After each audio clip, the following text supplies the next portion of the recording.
If you've been looking at these unit studies from Notgrass and you want to hear my final thoughts on it, stay tuned.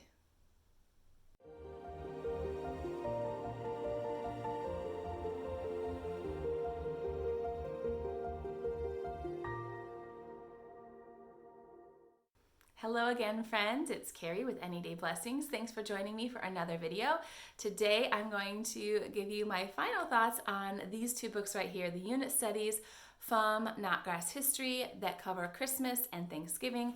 I'm going to give some kind of general thoughts that apply to both books, and then I will give some specific feedback about each study. Now, before I hop into that, I just want to let you know this isn't going to be a flip through video like I normally do when I do a review, because I've already done that. And so I'll leave some links down below to some other videos that may be helpful where I flip through these books and I tell you how I'm going to use it. I've actually written a blog post about how I incorporated the Celebrate the Savior series into our entire Christmas homeschooling plan. So be sure to check those out after this video. They'll all be linked down below in the description box. Also, down below, there will be a link where you can purchase these from the Notgrass company. So if you buy curriculum ahead and you want to pick them up for next year, you can go ahead and do that. Or if you want to try and do the Christmas unit study still, this is December 11th when I'm recording this, and it's there's still a couple weeks before Christmas time, and the study is about 15 lessons, but you could easily double up if you want. And it is available for a PDF download, so you could purchase it and download it today and print it off and start using it if you so choose. So thought I would just give you all that information at the start, and now we can head into my final thoughts. Okay, so the first thing I want to share with you is that both books do a great job at integrating biblical truth with the traditions and things that we see going on in way of celebration around us. I myself have always personally had a little bit of trouble reconciling the fact that Christmas is all about Jesus' birth, but all we see is Santa Claus and Christmas trees when we go out in the store, Mommy. Why don't we see anything about Jesus when we go out in the stores? And why do we exchange gifts? And why do we watch stories about Santa Claus? Why do we do all these other things if Christmas is really about Jesus' birth?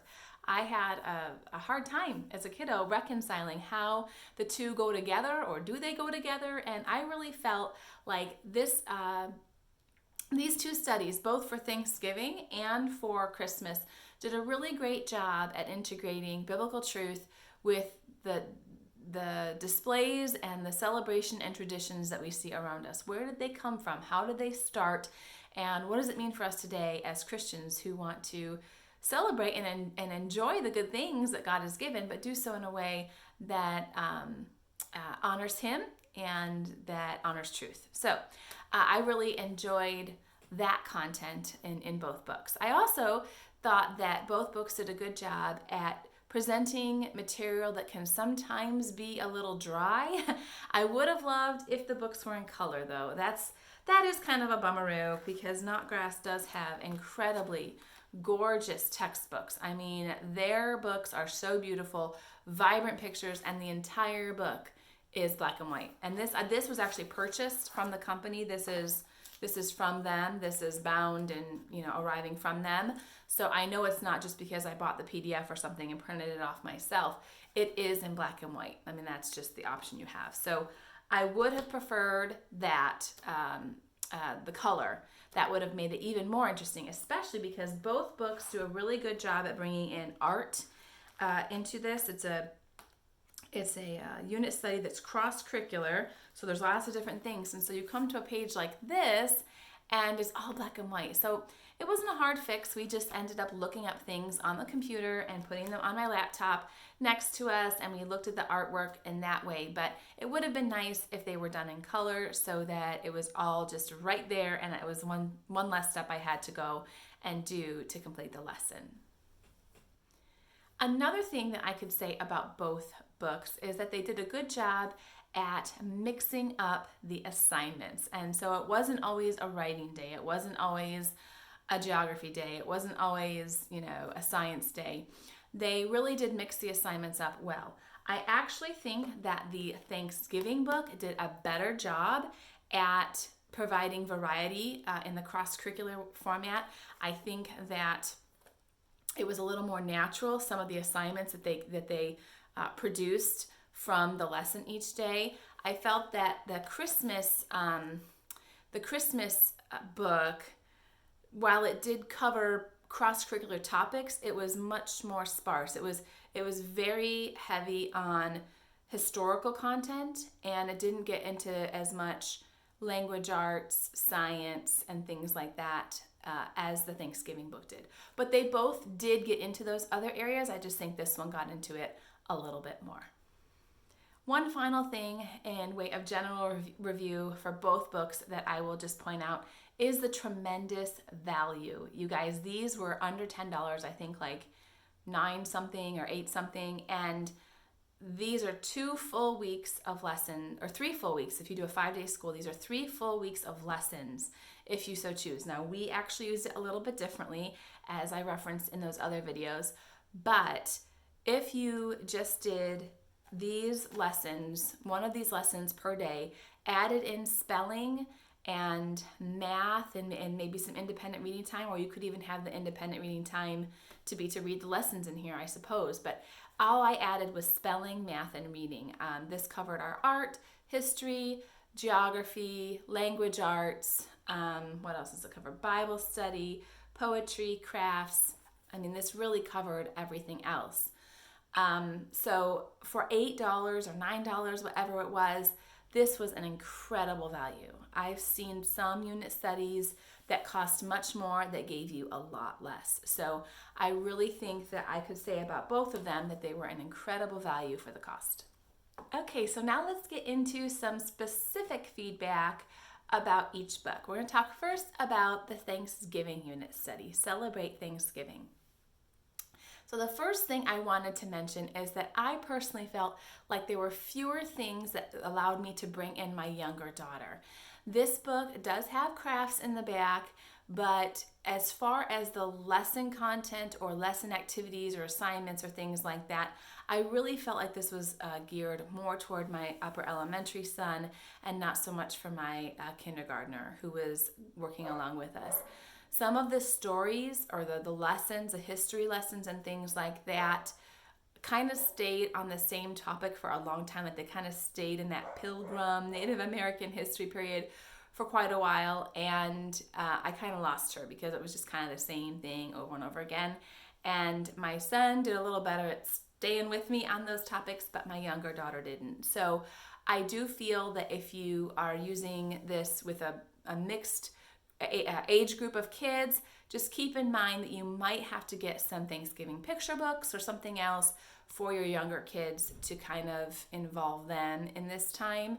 Maybe let them look at them quietly, and then after you teach the lesson to your older kids, you could read them to them out loud or something like that.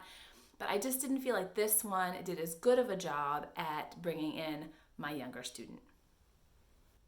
The second thing that I will mention about this book was that I felt that the crafts were actually crafts. They weren't just paper projects. A lot of times my kids will get all excited about a craft or a project and then it's just cutting paper or coloring on it, you know. And I felt like this book had enough projects to do that brought in different media, different types of supplies and things that it kept their interest. So I was very thankful for that. That was actually one difference I noticed between the Thanksgiving book and the Christmas book, was that the Christmas book was kind of more just like that paper activity type of thing, whereas this book had actual crafting in it. So that was something we enjoyed in this book. The last thing I will note with this book was the vocabulary. I really thought that this book was strong in introducing new vocabulary, but in an approachable way. It did it through word scrambles and different puzzles and things like that. So definitely sufficient for introducing your kids to some vocabulary if you want to keep up with that even over the holiday weeks. So you could certainly fill all of your language arts needs, I think, with this book. You could fill history, geography, perhaps not art, maybe art study, but I wouldn't say actual art activity with this book. And I don't think there were as many science activities in this book. There were more in this book than maybe what I was expecting it to be, but I don't know if that would fill the diet of some of your science-loving kids. But for a holiday schooling type week, I think that there's enough of the cross-curricular things in here to kind of count for covering those subject areas when you're doing a special week of school. Okay, so now let's move over to my thoughts on Celebrate the Savior, the Christmas unit study. Now, one thing I'll say before I jump into this is I know a lot of people would probably do this one longer. It is a thicker book than the Thanksgiving book. You know, there is more there, not by much, but there is more there. And more people would probably use this book longer, have Christmas schooling lessons longer than they would Thanksgiving lessons. They both have the same number, but I don't do more than 1 week of Thanksgiving lessons in our homeschool, but you could, if you wanted to, you could spread the Thanksgiving book out over 3 weeks. There is enough content to do that. We just kind of picked and chose things that we wanted to do over 1 week. But the Christmas book, definitely, if you're hoping to get through it, I would say you need several weeks to do it.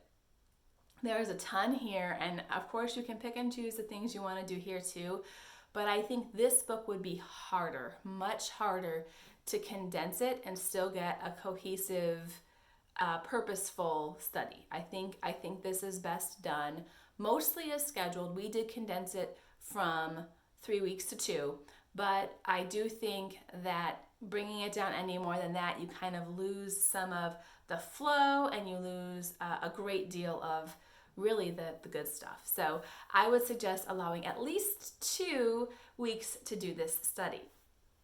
Now this Christmas one, I felt did a much better job at bringing in my little kindergartner. And the way that it did that was through the baby book for Jesus that they create. Now I did show this on my channel here, I believe in my community tab.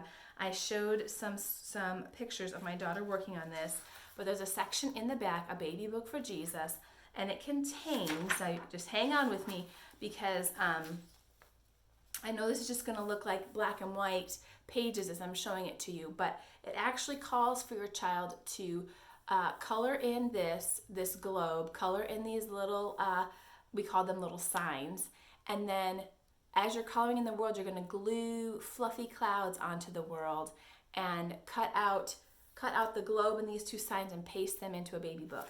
And that's what this whole section was following directions on the page to color or add yarn or add different things to the baby book, and then cut out these individual little sections and paste them into a baby book. So this was definitely something up my daughter's alley. She really liked doing the baby book for Jesus, and it's a keepsake, something that we can go back and read through later and just remember what happened when Jesus left heaven and came to earth as a baby and what it was like, and bring to mind some of the content that we covered in the lessons. Now I did ask her to sit with us during the lessons for this one because she did have her own activity to do in the way of the baby book, but also there was just so much more content that was relatable to my small child. There are nativity displays all over the place she can see. There are Christmas trees and Christmas carols and all of these things that we're going to talk about, how those traditions started.